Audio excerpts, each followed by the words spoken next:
For more than 20 years, the program has been allowing high school students from across the nation to see government up close and in action. That's right, and tonight Kurt Como talks with 5 students who will be traveling to our nation's capital.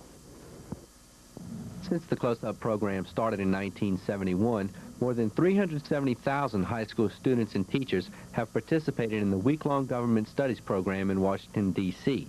And for the 4th year, students from Beau Chene High will join other students from the 50 states, the District of Columbia, Puerto Rico, and other U.S. territories. The students have their own reasons for attending. I want to go, I want to see places, I want to meet people, and just to do it, to say that I did it.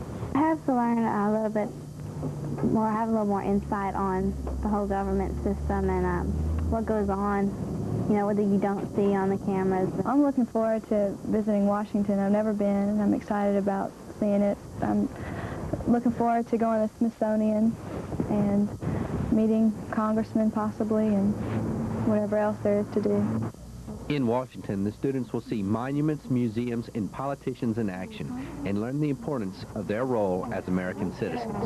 I will be voting soon, and just to see what's the process of how they pass bills. Because I hear all these adults complaining about how the politicians aren't doing their job, and I want to basically know what their jobs are since I do have to vote next year. The students will be leaving for Washington in February. For Acadiana's News Channel, I'm Kurt Como. And Doug, that's a great program. I participated that in high school, and it's really a good opportunity.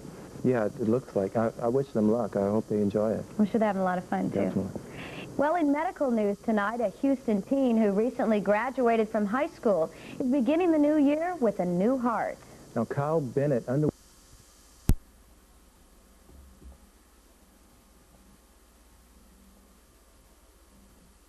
a light frost or a freeze, so do protect it this weekend, as you heard Pat talking about the cold weather coming in. And then after that, as long as the weather keeps warming up, if it were to stay like it has been, you can start fertilizing that croton with any of the houseplant type fertilizers that you enjoy using, ones that you like, and of course the plant's going to like them. And you will get some new growth out of that plant, and of course it'll really perform for you during the heat of the summer. All right.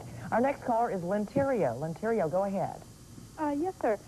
I have some beautiful azaleas that I bought last spring and planted, and they have been blooming like crazy since mid-December. So when is the best time to try and prune them to shape them?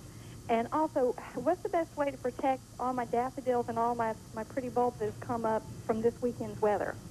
Well, if you're in the city, it looks like, and of course I'm not the weather guy, Pat is, but it looks like it shouldn't be heavy enough frost to really damage the plants. The daffodils and the other bulbs. The easiest way to do it would be to cover them like with some pine straw, something like that, rather than trying to use plastic or a sheet or something which could break the stems. So that would be the best way, is to just pile up leaves or organic matter around them.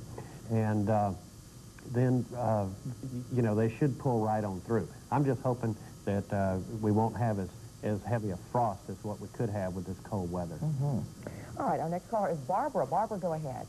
Yes, I have some pansies that I planted, and they're beautiful. They're green, but I don't have any blooms. One of the things that can happen if the pansies are in too heavy a shade, you will get nice-looking plants, but with no blooms to speak of. So it might be that they're planted in the wrong spot.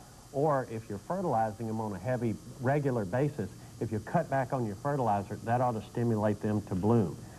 If nothing else, you can try some of the products like Super Bloom and Bloom Builder, and those products a lot of times will stimulate the plants to go ahead and bloom for you. All right. All right, now we're going to hear from John from Baton Rouge. John, you're on the line. Yes. Hi, John. Hi, Lois. How are you? Good.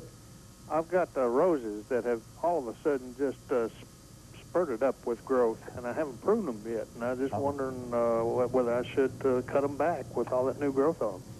Well, if they're overgrown, I think I'd be tempted to go